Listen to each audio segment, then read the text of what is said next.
Jim Rickards, it's great to get you over there in New York. Now, let's go to the tax package first. The US government says it's the largest tax reform in US history. What do you make of it? Well, you know, Tiki, in a carnival or a circus, they used to have something called the sideshow with funny acts like sword swallowers or flame swallowers or living mermaids or whatever. I view this whole thing as kind of a sideshow. I don't think analysts should take it very carefully. And it's very difficult, I think, for viewers outside the United States to understand. Most democratically elected parliamentary systems, when the prime minister says something, if they have a working majority, that becomes the law. There's some debate, but they can usually get what they want. In the U.S. system, the fact that the White House gave a one-page press release, basically, is almost meaningless. This has got to go through the Congress. There's going to be months of negotiations. So, I mean, I looked at it, and I understand the details, but it's almost meaningless. I think this is for show.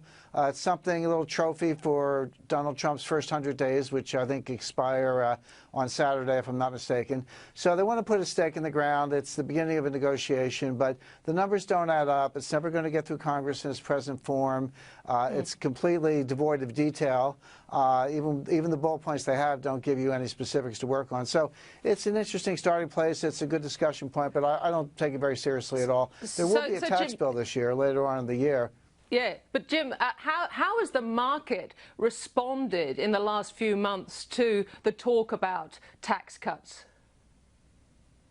Well, it's fascinating. It's a great question, Tiki. So President Trump gets elected in November. So in November, our market went up. You know, S&P went up 100 points. Dow Jones went up 1,000 points because of the Trump tax cuts.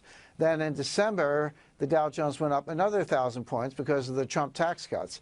And then in January, another 1,000 points because of the Trump tax cuts. This is a bubble behavior, by the way. So the market went up 3 times based on the same tax cuts. He was only going to cut taxes once. So that's one thing. But they say, oh, he's going to have more detail. There's going to be an announcement or whatever. So the market just seemed to kind of keep rallying this.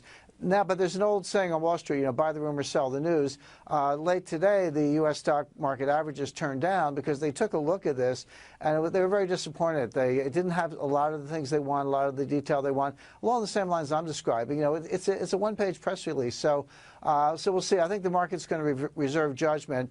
Now, if in fact the tax bill doesn't come anywhere close to what Trump's describing, the market's going to sell up because you're not going to meet expectations.